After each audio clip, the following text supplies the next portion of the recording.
नव्या वर्षामध्ये कोल्हापूर शहराची हद्दवाढ होणार असल्याचं जवळपास निश्चित झालंय। मात्र आता ग्रामीण भागामधील जनतेनं 1 इंच ही जागा देणार नसल्याचं ठणकावून सांगितलं आणि त्यामुळे आता येत्या काळात या हद्दवाढीवरून चांगलाच संघर्ष पेटणार आहे। यावर आमचा हा स्पेशल रिपोर्ट।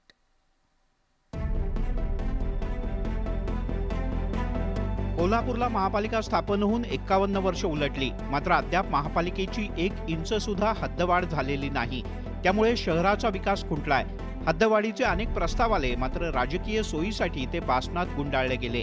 आता मुख्यमंत्री एकनाथ शिंदे हद्दवाढीसाठी अनुकूल असून येत्या आठवड्यात 6 गावं महापालिकेत समाविष्ट होणार असल्याचं पालकमंत्री हसन मुश्रीफ यांनी म्हटलंय।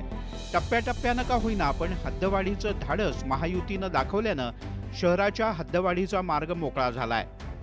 नाही, आता ते ज्या 6 गाव आहेत त्यांना मी एकनाथ शिंदे साहेबांना मी पूर्ण सांगितलेलं आहे, त्याची ऑर्डर काढायचं आता आमचं ठरलेलं आहे। मी म्हणतोय की आता या 8-10 दिवसात आपण ते कामाला येईल। राज्य सरकारनं हद्दवाढीच्या दृष्टीने पावलं टाकल्यानं संमिश्र प्रतिक्रिया उमटताना दिसतात।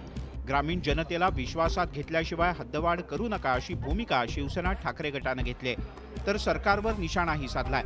ग्रामीण भागातील जनतेनं विरोधाची भूमिका मात्र कायम ठेवली आहे। फोडाफोडीचं राजकारण करायला, पण आम्ही एकंदरीत सगळी 20च्या 20 गावं आम्ही एकत्र आहोत आणि आमचं कोणतेही गाव आणि त्याच्यामधली इंच जमीन सुद्धा आम्ही हद्दवाढीत जाऊन देणार नाही आणि तीच आमची शेवटपर्यंत भूमिका राहणार आहे। मी सुद्धा शहरात राहतोय, मला सुद्धा वाटतं ना की हद्दवाढ झाली पाहिजे। कोल्हापूरचा त्याशिवाय विकास होणार नाही आहे। परंतु जे काही करायचे जबरदस्ती न करता त्या भागातील लोकांना विश्वासात घ्या आणि त्यांची सहमती घेऊन तर ते हद्दवाढीत येत असतील तर कुणी आम्हाला काय नाक म्हणायचे काय कारण नाही आहे। परंतु विश्वासात घेऊन सगळ्यांना बरोबर घेऊन तुम्ही हद्दवाढ करा, जबरदस्ती करू नका अशी आमची विनंती आहे सर्वांना। कोल्हापूर शहराच्या हद्दवाढीचे अनेक प्रस्ताव यापूर्वी आले होते। 41 गावावरून 19 गावांचा प्रस्ताव सुद्धा आणला गेला, मात्र हद्दवाढीचं धाडस कोणीच दाखवलं नाही। मात्र आता शहराच्या जवळची 6 गावं घेण्याचं नियोजन सरकारनं केलंय।